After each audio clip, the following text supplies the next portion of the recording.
Halo, saya Priscila. Hari ini saya akan membacakan sebuah cerpen dari Bahaudin Tamhid yang berjudul Kardus Bujur Sangkar dan Selamat Malam. Seseorang mengepak selamat malam ke dalam kardus bujur sangkar dengan terburu-buru, lalu mengirimkannya ke alamat masa kecilku. Saat itu sudah pukul 11.45 malam saat aku menerimanya. Aku tak langsung masuk ke dalam rumah dan membuka isinya.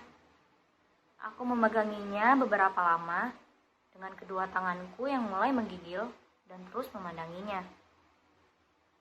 Aku tahu aku harus menyebut nama Tuhanku terlebih dahulu sebelum aku membukanya. Tapi aku tak melakukannya. Aku tak menyebut nama Tuhanku dan aku tak membukanya. Aku hanya memandanginya. Baru setelah aku merasa sandalku mulai ikut menggigil, aku memutuskan untuk masuk ke dalam rumah dan menyimpannya di samping folder puisi yang tak terkirim. Kau mungkin bertanya-tanya, bagaimana aku bisa mengetahui kardus itu berisi selamat malam, sementara aku belum membukanya? Jangan khawatir, simpanlah pertanyaanmu. Di akhir cerita kau akan tahu kenapa. Sekarang, kupikir lebih baik aku bercerita tentang Lily. Dia adalah gadis yang aku kenal di sebuah rumah tua di tengah hutan beberapa kenangan yang lalu.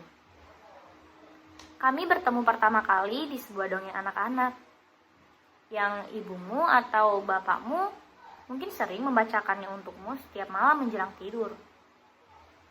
Di situ, di dalam dongeng itu, dia adalah seorang gadis cilik yang cantik.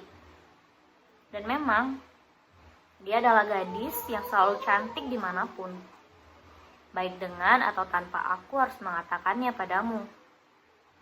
Sementara aku adalah serigala yang lugu dan pemalu dan selalu merasa kelaparan. Kami bertemu pada suatu matahari yang kikuk dan gerimis yang turun malu-malu dari langit. Ada sebuah rumah tua yang hari itu secara kebetulan menjadi tujuan yang sama bagi masing-masing kami berdua. Di dalamnya tinggal seorang nenek yang gemar bercerita dan memberiku makanan. Seperti biasa, aku masuk lewat jendela. Melompatlah pelan-pelan agar tak membangunkan tembok-tembok di sekitarnya, yang letaknya ada di dekat pintu belakang, yang secara kebetulan membuatku tak bisa berpapasan dengannya yang masuk lewat pintu depan. Saat aku sampai di ruang tamu, aku melihatnya sudah ada di sana, memakai jubah merah, sendirian, memegang sebuah puisi. "Siapa namamu?" tanyanya, saat kami saling berpandangan. Sementara aku hanya terpaku. Aku tak bergerak di depannya. "Siapa namamu?"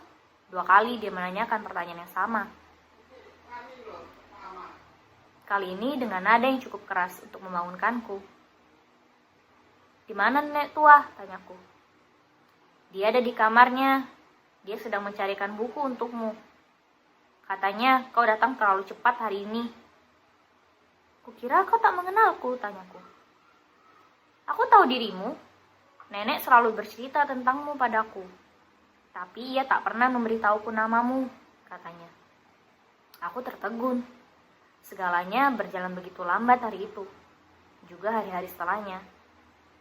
Ada kolam ikan di wajah Lily yang membuatku betah berendam di sana setiap hari.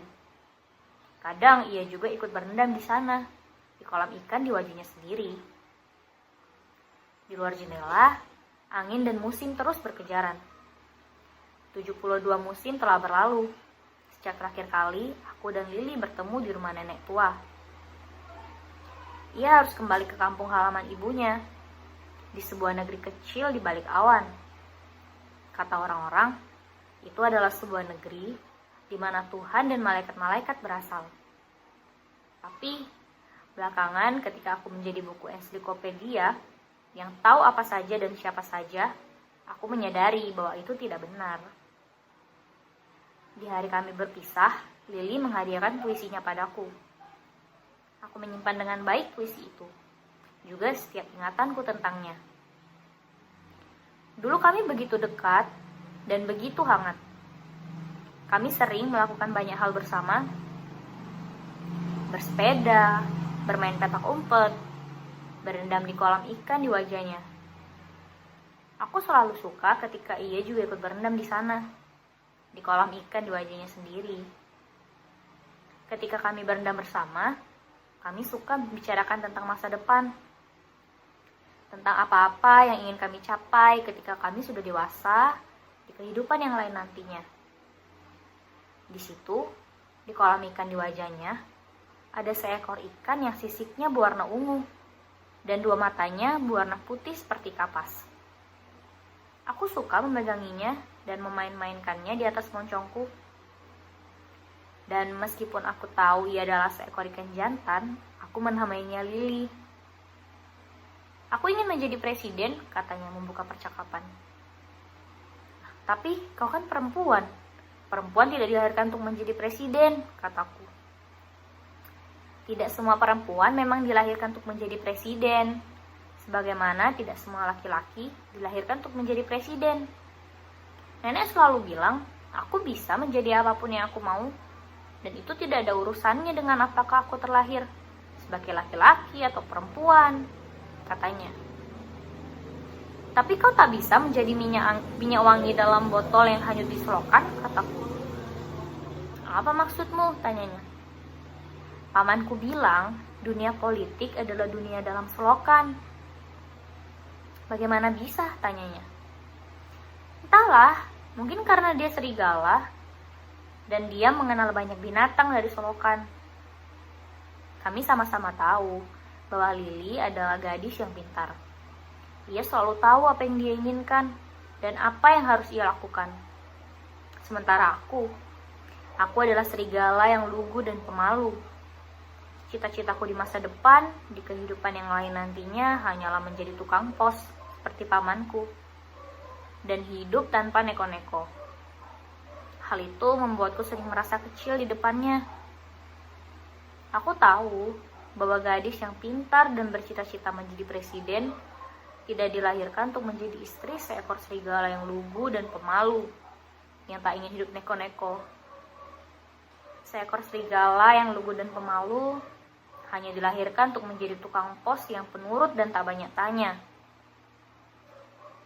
Matahari sudah hampir sampai di ujung jembatan. Cahayanya datang satu persatu mengencingi wajah kami, membuat wajah kami berbau pesing, dan kolam ikan di wajah Lily berubah menjadi warna oranye. Lily kecil menggelepar, tak tahan dengan baunya. Aku tak bisa memainkan gitar dengan digesek, katanya. Ini bukan gitar, ini adalah biola. Di kampung halaman ibuku, semua perempuan harus pandai memainkan biola. Bentuknya memang lebih kecil dari gitar, dan kau harus memainkannya dengan digesek, kataku. Aku lebih suka bermain gitar. Dia tersenyum. Aku tak tahu kenapa ia tersenyum. Mungkin ia berpikir apa yang barusan aku katakan adalah sesuatu yang lucu. Aku menyerah. Apa yang sedang kau lakukan? Tanyanya. Aku akan mengajarimu bagaimana membuat sebuah kardus bujur sangkar, tempat seorang tukang pos menyimpan surat setiap kliennya. Aku sering memperhatikan pamanku membuatnya. Ini bukan sesuatu yang sulit. Aku mengambil perlengkapanku dari dalam tas, lalu memandang Lily sebentar. Quid pro quo, Lily, quid pro quo. Surat apa yang nanti akan kau masukkan ke dalamnya? Dia mendekati wajahnya dan badannya ke arahku. Dan akan kau kirimkan ke siapa? Aku hanya tersenyum menanggapi pertanyaan Lily. Kupikir tidaklah bijaksana membongkar rahasia sebuah misteri. Ketika kau tahu betapa kuat misteri itu telah menggoda penikmatnya. Membuat sebuah kardus bujur sangkar sejatinya bukanlah sesuatu yang sulit jika kau tahu caranya. Kau hanya perlu menyiapkan sebilah pisau, kardus, dan beberapa potong langit pagi hari. Untuk bahan yang kusebutkan terakhir ini, kau bisa menggantinya dengan langit sore hari, atau malam hari, atau siang hari sesuai seleramu. Hanya saja memang membutuhkan waktu yang relatif lama, bahkan hanya untuk membuat satu buah saja. Sebelum sentuhan terakhir, karena yang satu ini spesial, aku akan meniupkan impianmu ke dalamnya, pintaku. Lili sudah pulas tertidur saat aku selesai membuatkan satu buah kardus bujur sangkar untuknya. Dia tertidur dengan badan menghadap ke atas, jemari kedua tangannya saling mengikat satu sama lain di atas perutnya. Lehernya, torsonya, kedua kakinya tertata dengan lurus dan rapi. Bahkan saat ia tertidur, ia adalah satu-satunya kesempurnaan yang patut kunikmati. Matahari sudah sampai di ujung jembatan. Cahaya-cahayanya telah mengencingi jendela tanpa aku sadari sejak beberapa saat yang lalu. Aku melepaskan ikatan jemari kedua tangan Lili di atas perutnya, lalu memasukkan kardus bujur sangkar yang baru selesai aku buat ke dalam detak jantungnya. Aku mengingatkan kembali ke jemari kedua tangannya dan kuletakkan menyilang di atas dadanya. Aku melakukannya dengan sangat pelan dan penuh hati-hati. Aku tak ingin membuatnya terbangun. Setelah membisikkan selamat malam ke telinga Lili, aku segera pamit kepada nenek tua. Ia menawariku untuk menginap saja di rumahnya bersama Lili malam itu. Sesungguhnya itu adalah tawaran yang sangat permen dan kue coklat, tapi aku tak bisa menerimanya. Pamanku akan membunuhku jika aku tak pulang malam ini. Setelah 72 musim, aku tak pernah tahu lagi apa yang terjadi dengan Lili. Apakah ia berhasil mewujudkan cita-citanya menjadi presiden? Apakah ia masih selalu memakai jubah merahnya? Dan gimana kabar Lili kecil? Tak sekalipun Lili mengirim kabar padaku. Hingga akhirnya beberapa malam lalu, seseorang mengirimkan selamat malam dalam sebuah kardus bujur sangkar ke alamat masa kecilku.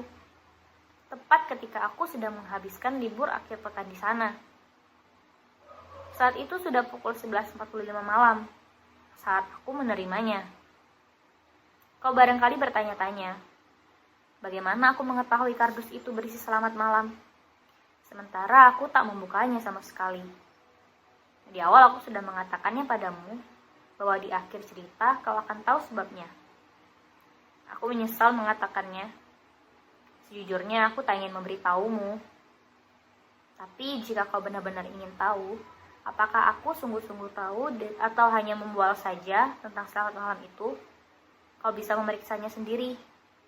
Datanglah ke alamat masa kecilku, di tengah hutan yang pohon-pohonnya terbuat dari sepatu dan buku-buku. Di sana kau akan menemukan sebuah rumah tua. Setelah masuk ke dalamnya, carilah sebuah folder puisi yang tak terkirim. Kardus bujur sangkar itu aku letakkan tepat di sampingnya. Kau tak harus kok menyebut nama Tuhanmu sebelum membukanya.